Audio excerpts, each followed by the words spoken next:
Hola, ¿qué tal? Amada Iglesia, el amor del Padre.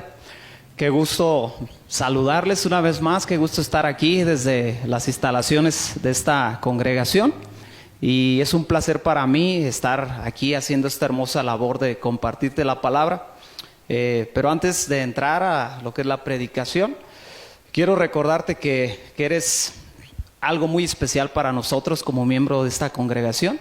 Quiero decirte que te hemos extrañado una semana más sin poder congregarnos. Ha sido algo difícil y algo interesante, pero aquí estamos haciendo una vez más esta labor de llegar a tu casa, de llegar ahí hasta donde estás, con este equipo que estamos formando para poder grabar y llevar estas transmisiones hasta tu casa. Y es un gozo y un privilegio poder servir a Dios de esta manera. Y aquí estamos una vez más. Espero te encuentres bien, espero que hayas crecido en esta semana en tu amor por Dios, en tu fe, en tu paciencia, en tu templanza, en tu mansedumbre y todo lo que implica seguir creciendo en Cristo, a pesar de que no nos estemos congregando, a pesar de que no estemos teniendo nuestras reuniones de oración los viernes en este lugar. Espero que tu vida de oración haya crecido en esta semana que estamos terminando y que está por comenzar otra más. Así que esto va a pasar, como te lo he dicho, y mientras tanto tenemos que seguir aquí esforzándonos y tenemos que buscar la presencia de Dios y buscar vivir en el gozo del Señor. Así que te extiendo un saludo de parte mía, de mi esposa, de mi familia, de este equipo que está aquí trabajando conmigo, y te hemos extrañado mucho. Y bueno, sin más que esto, quiero entrar a la palabra y quiero compartirte hoy un tema que estuve estudiando en la semana y que Dios puso en mi corazón. Y el tema del día de hoy se llama sencillamente fiel y poderoso. Sencillamente fiel y poderoso. Y yo quiero que me acompañes ahí en tu Biblia a Números capítulo 21 y que vayas al verso 4 y vamos a leer el verso 4 y 5 y dice lo siguiente: después partieron del monte de Hor, camino del mar Rojo, para rodear la tierra de Edom, y se desanimó el pueblo por el camino, y habló el pueblo contra Dios y contra Moisés: ¿por qué nos hiciste subir de Egipto para que muramos en el desierto? Pues no hay pan ni agua, y nuestra alma tiene fastidio de este pan tan liviano. El pueblo estaba en medio del desierto y llegaron a un punto donde se les hizo pesado el camino, se les hizo pesada la situación. Y hay tres frases en estos versos que acabamos de leer que son clave y son importantes para entender qué estaba pasando. Número 1, se desanimó el pueblo en el camino, dice la palabra. Número 2, dice que habló el pueblo contra Dios y contra Moisés. Y número 3, que ellos decían: nuestra alma tiene fastidio de este pan tan liviano. Estas tres frases nos abren un panorama de lo que había en ellos como pueblo, como personas. Estas tres palabras nos hablan de una condición de desánimo en la cual ellos habían caído. Nos hablan de una reacción que ellos tenían debido a ese desánimo, y su reacción fue hablar en contra. Su estado era un estado de ingratitud, donde no eran capaces de poder agradecer lo que sí tenían, y ellos estaban viendo y estaban enfocados en lo que no tenían. Entonces tenían una condición de desánimo, y cuando tú estás desanimado, tú vas a reaccionar de alguna forma, y muchas veces nuestro desánimo nos lleva a hablar en contra de alguien. En este caso, ellos hablaron en contra de Dios y en contra de Moisés, y no eran capaces de apreciar lo que sí tenían. Te lo repito, esta era la situación que Moisés enfrentaba. Esta era la situación que Moisés como líder tenía en ese momento que lidiar con este pueblo. Y sabes, ellos decían varias cosas que tenemos que analizar, varias situaciones que ellos en su percepción que estaban teniendo como pueblo en medio de ese desánimo, en medio de ese reclamo, en medio de esa ingratitud. Ellos decían algunas cosas, como decían: no hay pan, no hay agua, vamos a morir. Y otra de las cosas que decían era: extrañamos a Egipto, quisiéramos volver allá. Las razones que el pueblo daba para justificar su condición, su reacción y su estado eran estas: no hay pan, no hay agua, vamos a morir, estábamos mejor en Egipto. Pero para continuar analizando esta parte de la historia del pueblo de Dios, este tema, hagamos algunas preguntas, iglesia, para profundizar un poco en esta historia, en esta parte de la Biblia que tenemos que analizar. Hagamos la siguiente pregunta: ¿por qué ellos continuaban en un desierto? Y la razón y la verdad de su situación era que ellos estaban en un desierto porque en Números capítulo 13 ellos no quisieron entrar a la tierra prometida. Nadie tenía la culpa de que ellos siguieran a esas alturas de la historia en medio de un desierto. No fue culpa ni voluntad de Dios, no fue culpa ni voluntad de Moisés. La decisión la tomaron ellos cuando estaban por entrar a la tierra prometida en Números 13, y ellos dijeron: no vamos a poder. ¿Por qué? Porque ese pueblo que tiene esa tierra es más grande, más poderoso que nosotros, y no podemos conquistarlo. Y la realidad es que la voluntad de Dios en Números capítulo 13 era que ese pueblo entrara a tomar la posesión de esa tierra que Dios les había prometido. Y la voluntad de Moisés obviamente era la misma.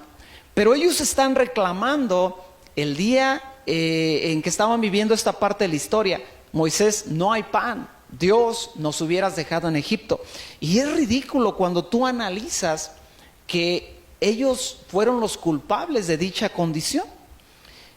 Hay otra pregunta que nos abre un panorama, una realidad que ellos veían que no era real, era una fantasía que ellos veían debido a su desánimo.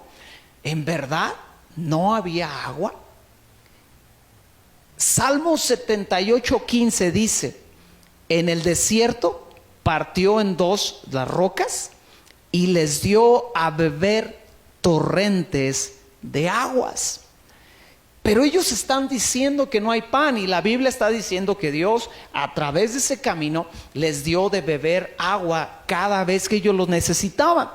Y si tú analizas cómo Dios proveyó agua a su pueblo en medio del desierto, tienes que entender lo siguiente: en esta parte de la historia ellos llevaban más de 30 años en el desierto. Es decir, llevaban más de 30 años experimentando la fidelidad de Dios en la provisión de agua que ellos necesitaban para vivir. En Éxodo 15, 22 y 25,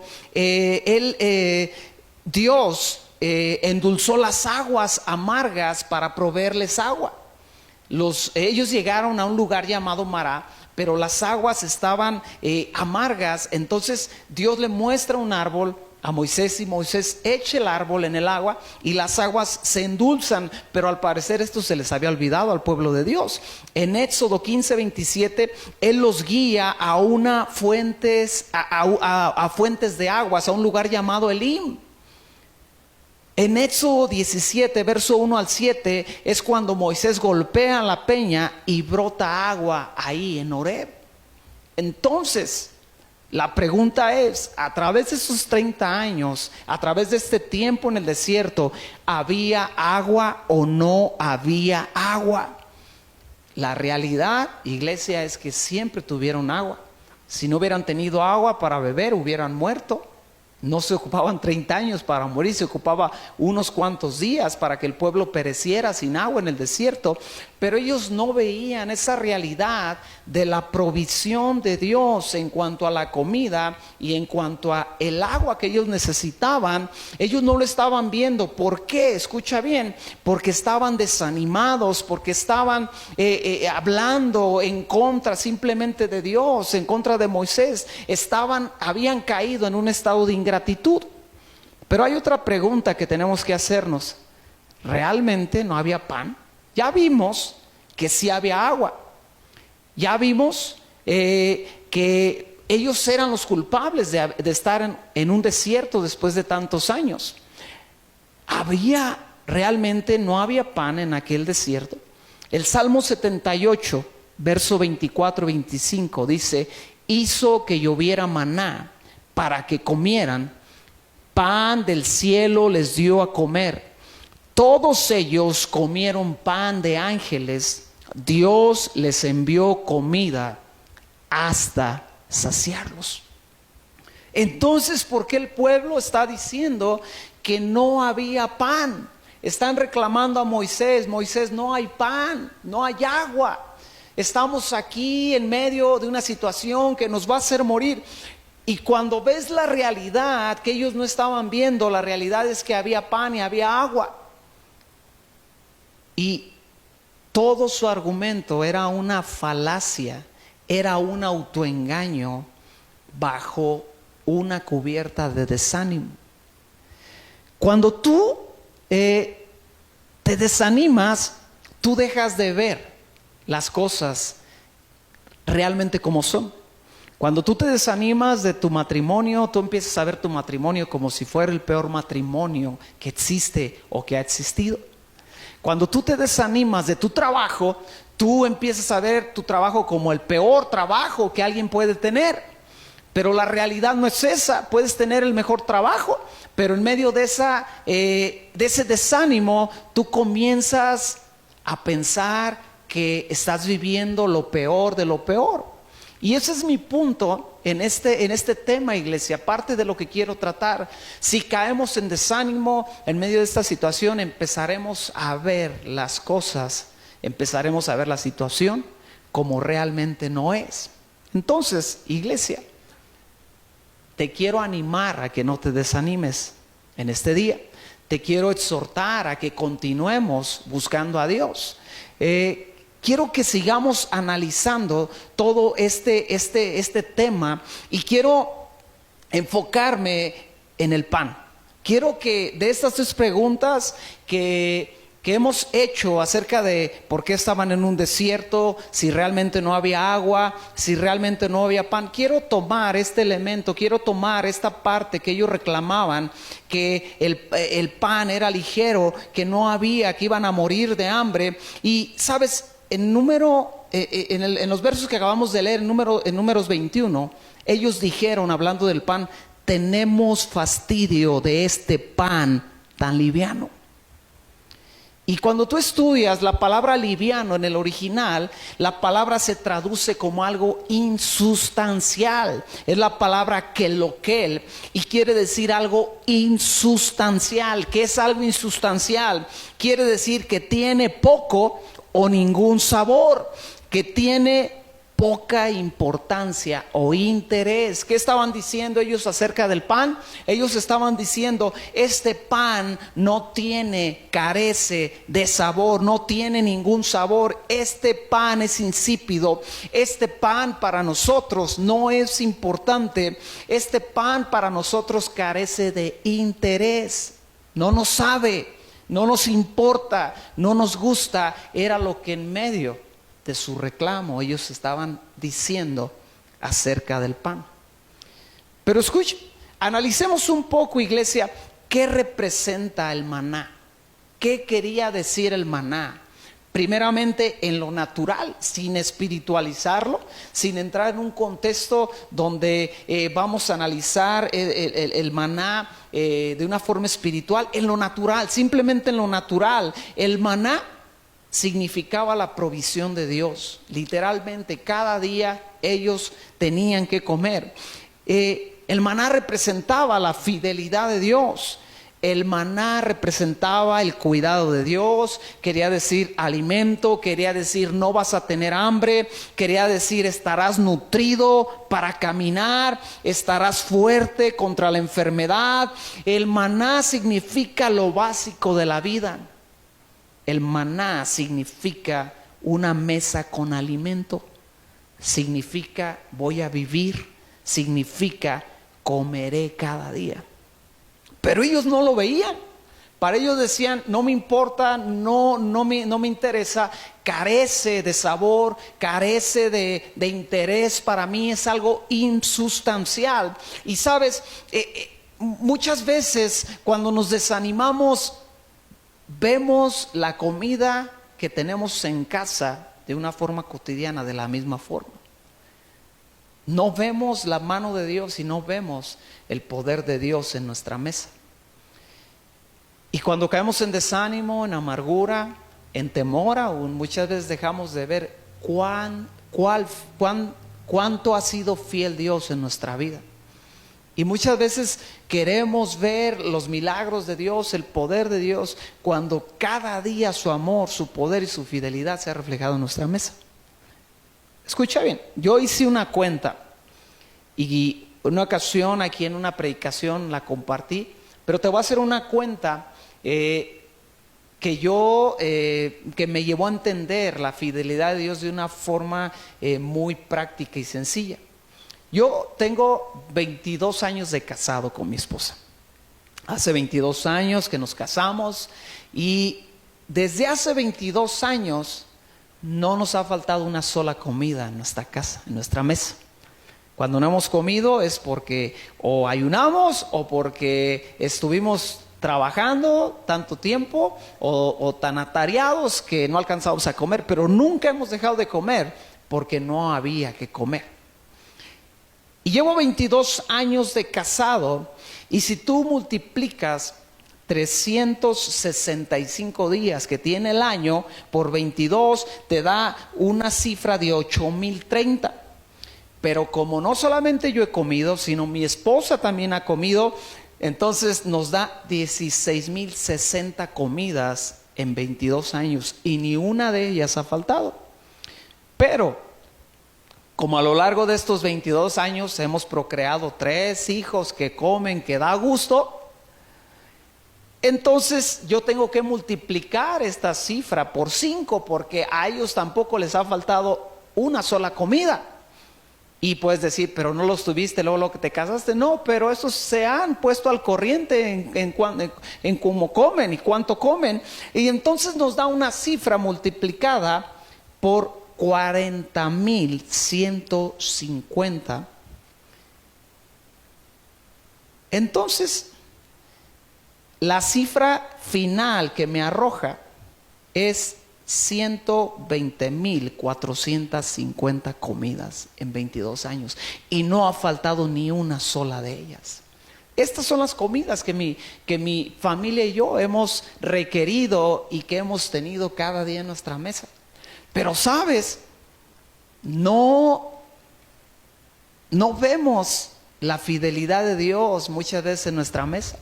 A veces oramos simplemente porque somos cristianos educados y de compromiso hacemos una oración antes de comer, pero se nos olvida el gran milagro que Él hace cada día para proveernos ese alimento. El maná representa la sencilla y milagrosa provisión de Dios para su pueblo. Pero el pueblo no lo estaba viendo, decía, ¿esto qué es? Cualquier cosa, estamos hartos, queremos lo que nos daba Egipto, queremos lo que nos daba Faraón, queremos, no importa que sigamos siendo prisioneros de él, esclavos de él, queremos lo que él nos daba porque lo que tú nos ofreces carece de sabor, carece de interés y no podían ver la representación más sencilla y milagrosa de la provisión de Dios para su vida. Este es el asunto con el maná. No había extravagancia en él, no había truenos cuando el maná caía, No había la voz de Dios retronando en los cielos diciendo: una vez más te muestro mi fidelidad, hijo mío, y aquí está el maná para que comas un día más. No había ritos, no había misticismo en el evento del alimento que ellos se encontraban cada día. No había sueños y visiones, era sencillo. Ellos sencillamente se iban a dormir y a la mañana siguiente la provisión ahí estaba. ¿Te puedes imaginar ese cuadro? ¿Te puedes imaginar ese evento? ¿Cuán sencillo era? Ellos iban en medio del desierto, no había nada, no había de qué mantenerse, no había de qué vivir, había una crisis, por decirlo así, de recursos, y sin embargo ellos se metían a su tienda con sus familias, con sus hijos, y al siguiente día se levantaban y la provisión sobrenatural de Dios, de una forma sencilla, discreta, pero tan especial y tan amorosa, amanecía una vez más delante de ellos para que ellos siguieran viviendo. Pero el pueblo no lo veía. ¿Por qué? Porque estaban desanimados, porque una situación los desanimó, porque la vida les trajo cosas difíciles y se desanimaron. Y sabes, la provisión que Dios nos trae día a día, cuando podemos salir a un empleo, cuando podemos sentarnos a una mesa, cuando por alguna razón tenemos ese alimento diario y cotidiano que Él nos da, no vemos su mano y muchas veces dejamos de impresionarnos con esa fidelidad de Dios, porque es de una forma bien sencilla, pero bien amorosa y bien poderosa. Y eso es en lo natural. Ni siquiera hemos entrado a lo que representa el maná en el tema espiritual. Eso solamente en lo natural, iglesia. Entonces tenemos que ser muy inteligentes en este tiempo. Número uno, yo quiero que entiendas que Dios no te va a dejar. Si no dejó a ese pueblo que se le rebeló y que no quiso entrar a la tierra prometida, si no los dejó a ellos, y cada día, a pesar de que el pueblo se quejaba, afuera de sus tiendas se encontraba la provisión y ellos simplemente la recogían, simplemente iban y levantaban esa provisión. A ti y a mí no nos dejará sin ese alimento, así que no tengas temor, iglesia. Hay crisis por la situación actual, la hay, pero su mano es fiel y su mano es buena sobre nuestra vida, sobre cada uno de nosotros. Entonces, créeme, Él de una forma poderosa, pero bien sencilla, te va a proveer. Algunos esperamos que se aparezca un ángel con una canasta de comida. Déjame decirte, no va a ser así, pero de una forma sencilla, amorosa, pero muy poderosa y milagrosa, Dios nos va a proveer cada uno de nuestros días para que no nos falte ese sustento que tú y yo y que nuestros hijos, nuestras esposas, nuestra familia necesita. Pero vamos a entrar al tema espiritual del maná. En Juan capítulo 6, verso 35, Jesús dijo, en un contexto de tocar el tema del maná, dijo: yo soy el pan de vida, yo soy el pan que descendió del cielo, yo soy el pueblo. Sus padres, le dijo a los judíos, recibieron el maná, pero yo soy el pan, el verdadero pan que descendió del cielo y que da vida eterna. Entonces el maná espiritualmente representa a Cristo, representa su salvación, representa la obra de Cristo enviado por el Padre a la tierra para redimir a cada persona que cree en Él, para pagar el pecado, para pagar la maldad del ser humano. El maná espiritual representa a Cristo, que es la provisión espiritual más grande y poderosa que el mundo ha conocido. Pero escucha, es una manifestación sencilla y humilde. Es una manifestación que es algo incomparable, pero sabes, tú analizas, tú estudias el ministerio de Jesús, la obra de Cristo, y Cristo no vino con extravagancias, Cristo no vino con sensacionalismos, Cristo no vino con cosas ostentosas, con grandes riquezas, con lujos, con luces. Simplemente, de una forma poderosa, amorosa, milagrosa, Él dejó su trono, vino a la tierra como hombre, vivió una vida sin pecado y murió en una cruz por tus pecados, por mis pecados, y al tercer día resucitó. Y Él dijo: yo soy el pan que descendió del cielo. Él sencillamente vino y salvó al mundo, y sencillamente hay que creer en Él y entregar nuestra vida a Él en arrepentimiento, y Él nos salvará del infierno y nos dará vida eterna. Mucha gente, cuando tú le predicas el evangelio y le invitas a entregar su vida a Cristo, y que si quiere recibir salvación, vida eterna, redención, que si quiere ser parte del pueblo de Dios, que si quiere ser parte de aquellos que dice la palabra que son inscritos en el libro de la vida para pasar una eternidad con Él y no ir al infierno, la gente te pregunta: ¿y qué hago? Y le dices: solamente cree, solamente entrega tu vida. Y la gente no lo puede creer que sea algo tan sencillo. La gente espera algo extravagante, la gente espera algo que sea menos sencillo, como aquel pueblo que estaba en medio del desierto y no quería simplemente ese pan sencillo, ese pan humilde. Ellos querían la extravagancia de Egipto.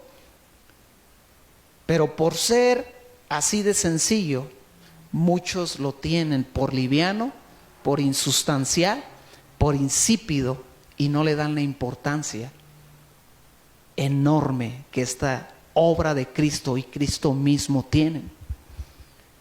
Y escucha, muchas veces la iglesia se nos olvida que Él es sencillamente poderoso y fiel. Muchas veces a la iglesia se nos olvida que Dios hace las cosas de una forma sencilla. Sí, Él es todopoderoso y descendió a un monte y hizo que saliera humo y hubo truenos. Y sí, Él hizo grandes cosas. Muchas veces envió a sus ángeles a que hicieran señales, prodigios. Pero sabes, regularmente Él obra de una forma sencilla, poderosa, fiel, pero muy sencilla. Y cada vez que tú eres capaz de ver esa sencillez de Dios, tú estás más cerca de conocerle a Él, de conocer su corazón. Pero sabes, muchas veces la iglesia estamos como aquel pueblo que quiere cosas más extravagantes, que quiere cosas más deslumbrantes.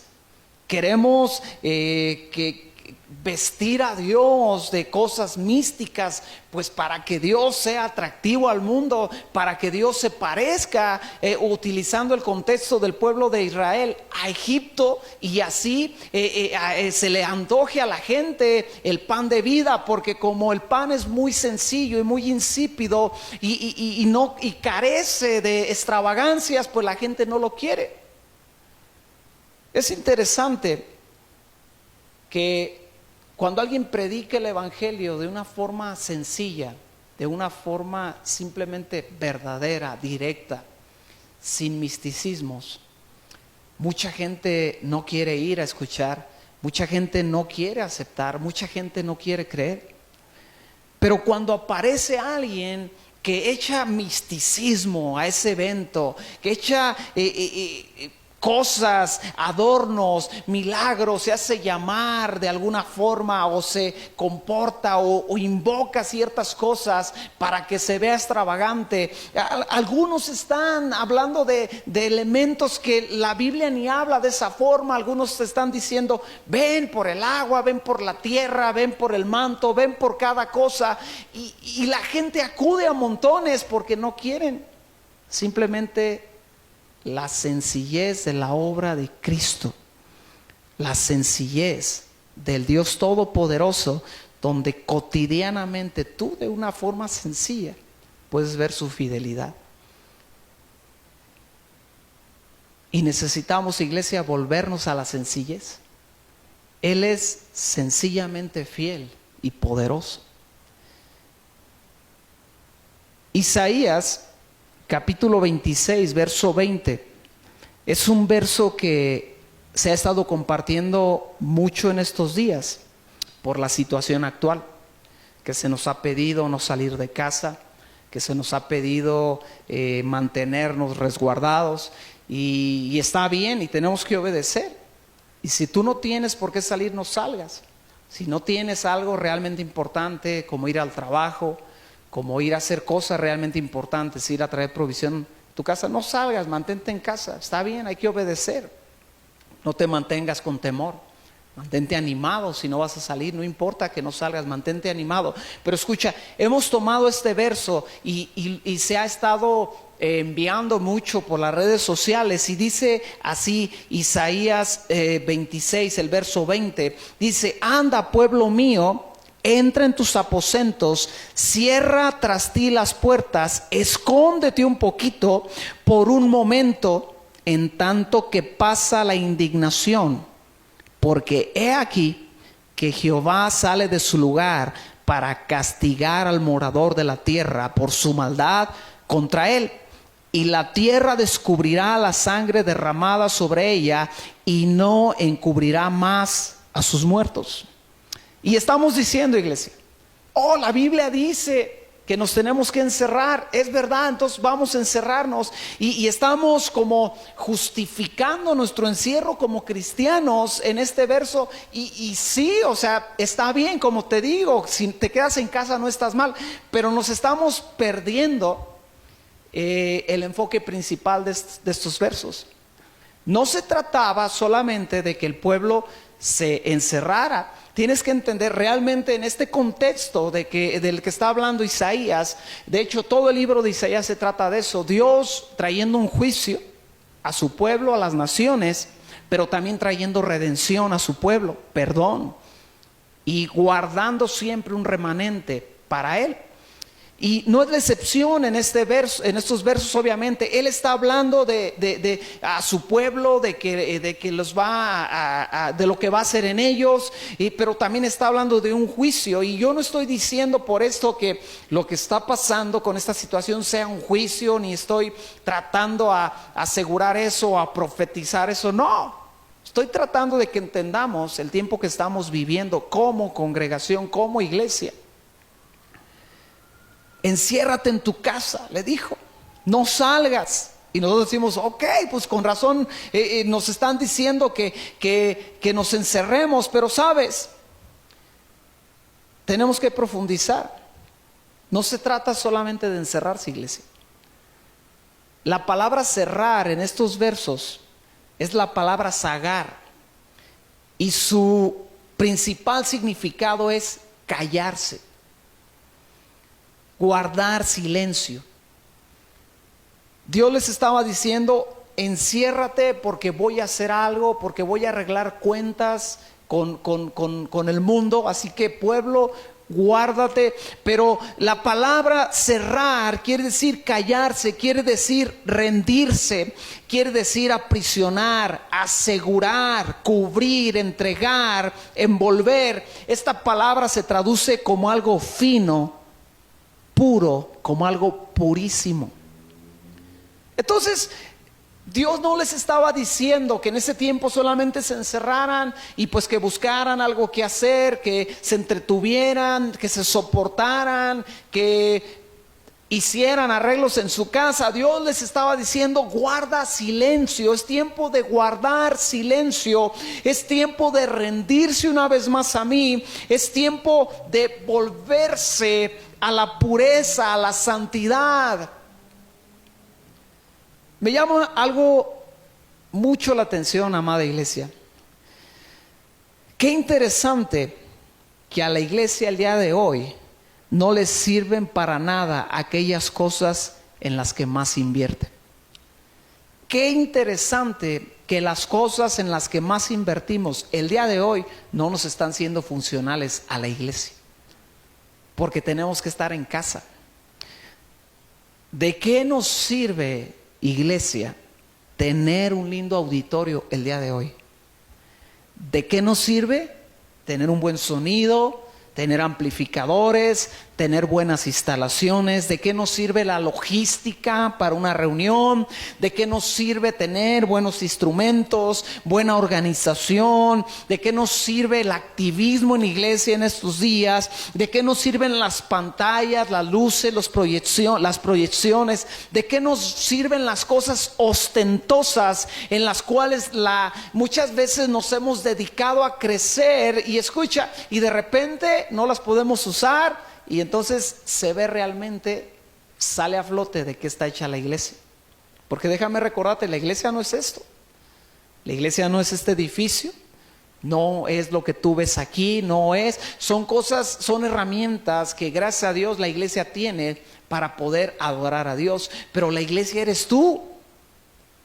Cada miembro de esta congregación que ha entregado su vida a Cristo es la iglesia, y esa es la que Dios va a guardar. Dios no viene por un local, Dios no viene por unas bocinas, Dios viene por ti, Dios viene por mí.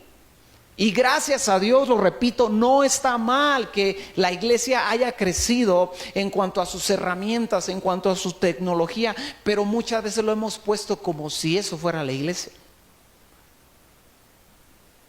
Y hemos enfocado muy poco o mucho menos en las cosas que en este momento sí nos son útiles.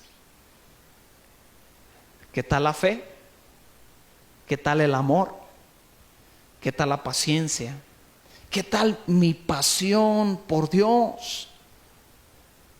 Y Dios les estaba diciendo: quiero que te vuelvas a la sencillez, enciérrate, quédate allá adentro, yo voy a obrar, yo voy a trabajar, yo tengo cosas que hacer, pero en cuanto a ti, pueblo mío, quiero que te quedes callado y que entres a tu casa, quiero que cierres la puerta, quiero que te vuelvas a las cosas sencillas que sí son eternas. Es impresionante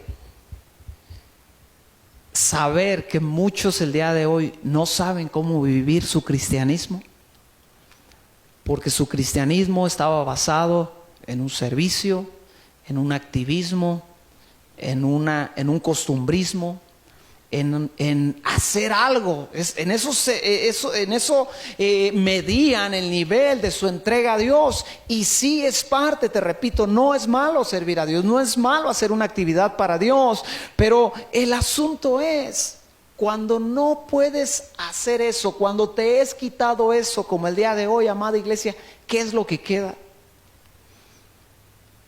Arde mi corazón el día de hoy por adorar a Dios, aunque las bocinas de nuestro local no están siendo usadas porque no se pueden usar el día de hoy. Arde mi corazón por Dios, por predicar la palabra, a pesar de que no puedo juntar a la iglesia para predicar la palabra. A pesar de no verte aquí directamente, arde mi corazón al estudiar este libro. Y son las cosas que quedan, iglesia. Tienes que entenderlo. Dios nos está mostrando una realidad, la realidad de qué somos en verdad. Y Él nos quiere volver a la sencillez, para que podamos ver en esa sencillez su poder y su fidelidad.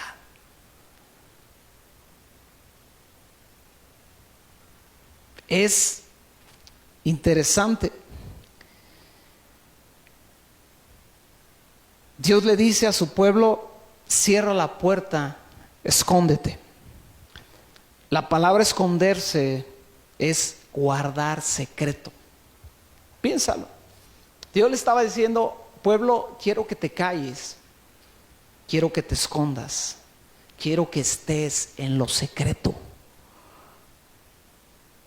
Yo me pregunto si en estas semanas que hemos pasado sin poder reunirnos, hemos podido tener esa intimidad con Dios como la que tenemos cuando nos congregamos y estamos aquí en este lugar adorando, y acabamos muchas veces, después de haber alabado, adorado, acabamos postrados, llorando delante de Él, dándole palabras de amor, dándole un cántico nuevo. Yo me pregunto, iglesia, ¿podemos hacer esto el día de hoy allá en donde nadie nos ve? ¿Podemos hacer esto? Es dejar que en mi corazón se desborde allá en ese lugar donde no hay una guitarra sonando, donde no hay una batería que me encanta oír, o un bajo que ambienta el momento, donde no está un teclado que me hace sentir más profundo, y llegar a ese lugar íntimo de su presencia, lo cual, te repito, está bien y hay que hacerlo.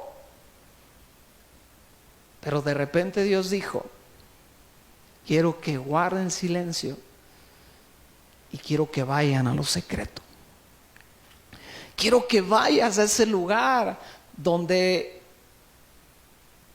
mi corazón es revelado de una forma personal. Alguien me preguntaba una vez: dame un consejo, dame un tip para crecer, para avanzar en el conocimiento de Dios. ¿Qué leo? ¿Qué escucho? Y sabes, el lugar más grande que un cristiano puede encontrar para crecer es donde están Él, el Espíritu Santo, la palabra de Dios, la obra de Cristo, el amor del Padre. Donde no está tu pastor, no está tu líder, donde no hay alguien que te esté diciendo qué hacer, qué no hacer, donde solamente está su presencia, donde no está el guitarrista de tu iglesia que también toca y que también ministra, el tecladista, el baterista, donde no está alguien que impone su mano sobre ti para orar por ti, por tus necesidades, y eres tú y Dios y su palabra solamente. Pero sabes, regularmente ese lugar no es un lugar ostentoso, no es un lugar místico, no es un lugar donde Dios se manifiesta con truenos, relámpagos, con cosas ostentosas. El lugar secreto, amado iglesia, es un lugar sencillo. Si tú estudias el ministerio de Jesús, Él cotidianamente se iba a orar a solas. Comúnmente se iba a orar Él solo. No había el bullicio de la gente, no había las multitudes de enfermos clamándole sánanos, no había las multitudes queriendo escuchar su voz, que Él tenía que subir a una barca y retirarse de la orilla de la playa para poder predicar y que todos escucharan.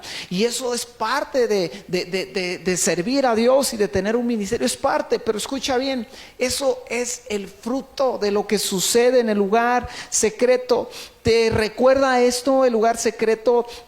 ¿Te recuerda a esa parte donde en Mateo 6:6 Jesús dijo: mas tú cuando ores, entra en el aposento y cerrada la puerta, ora a tu Padre en lo secreto? Pero ahí no hay cámaras,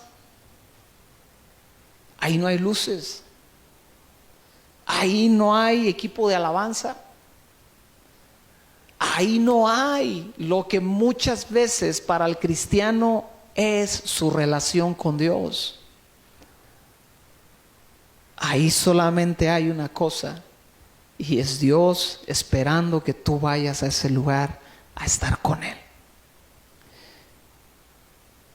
Y es ahí donde tú sencillamente puedes ver lo fiel y poderoso que Él es, amada iglesia. El mundo está buscando el misticismo, está buscando el espectáculo, el mundo está buscando lo que le gusta. El poder ver algo, sentir algo, notar algo.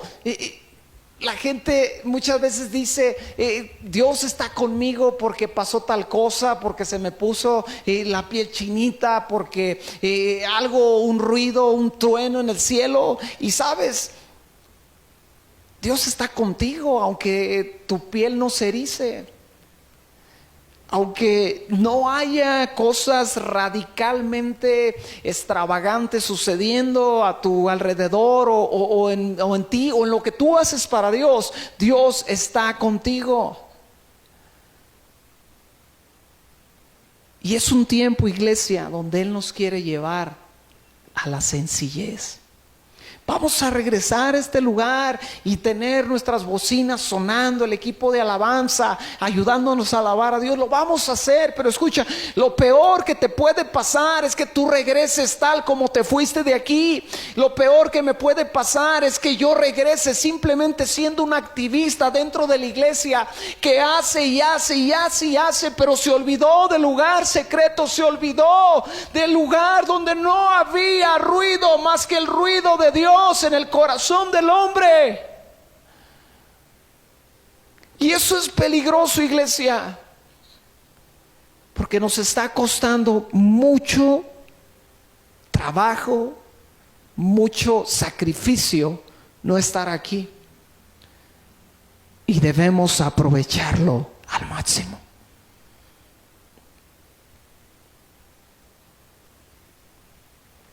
Cuando regresemos, yo anhelo que regreses conociendo más a Dios en el lugar secreto, conociendo más a Dios en un día más que te levantaste, que abriste tus ojos y ahí estaba tu vida, ahí estaba tu salud, ahí estaba tu esperanza, ahí estaba tu amor por Dios, ahí estaba tu deseo de seguirle a pesar de las circunstancias. No podemos, no debemos, iglesia, desaprovechar este tiempo, este momento. No debemos desaprovechar esta oportunidad. Ahorita no hay tiempo para lo ostentoso. Muchos se están esforzando por llevar a las casas de los creyentes lo que el creyente tenía en el auditorio, y están haciendo todo con la tecnología para llevar a su sala de ese congregante, de ese cristiano, todo lo que le ofrecían en el auditorio. Y te digo una cosa, ¿no será que Dios quiere que nos olvidemos un momento del auditorio y vayamos a buscarle de una forma como no le hemos buscado?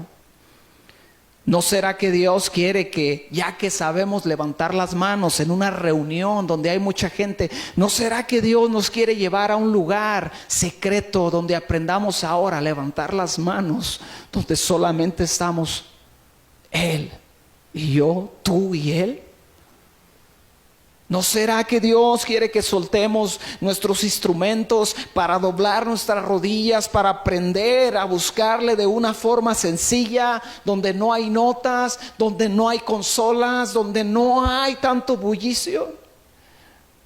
Te digo una cosa, iglesia, el amor del Padre, yo no sé para otras congregaciones, pero por lo menos sé que para mí, para esta congregación, es parte de lo que Dios quiere hacer. Dios nos quiere llevar a conocerle de una forma sencillamente, donde sabemos en las cosas más mínimas, mi Dios es fiel, mi Dios es todopoderoso. Te quiero dejar con esta meditación, te quiero dejar con este tema en tu corazón. Quiero que lo analices y lo estudies. Quiero que lo medites. Espero que esta palabra sea de bendición para ti, para tu vida, para tu familia. Espero que esta palabra te rete. Espero que esta palabra llegue a tu corazón. Si tú no eres parte de esta congregación, espero que esta palabra, aunque tú no seas parte de esta congregación, sea útil para tu vida. Así que te dejo con esto, que Dios te bendiga, te animo a seguir adelante, te animo a ir al lugar secreto, Te amamos, enviamos un saludo con todos los que estamos aquí, con todo el equipo de trabajo y nos vemos la próxima semana. Dios te bendiga.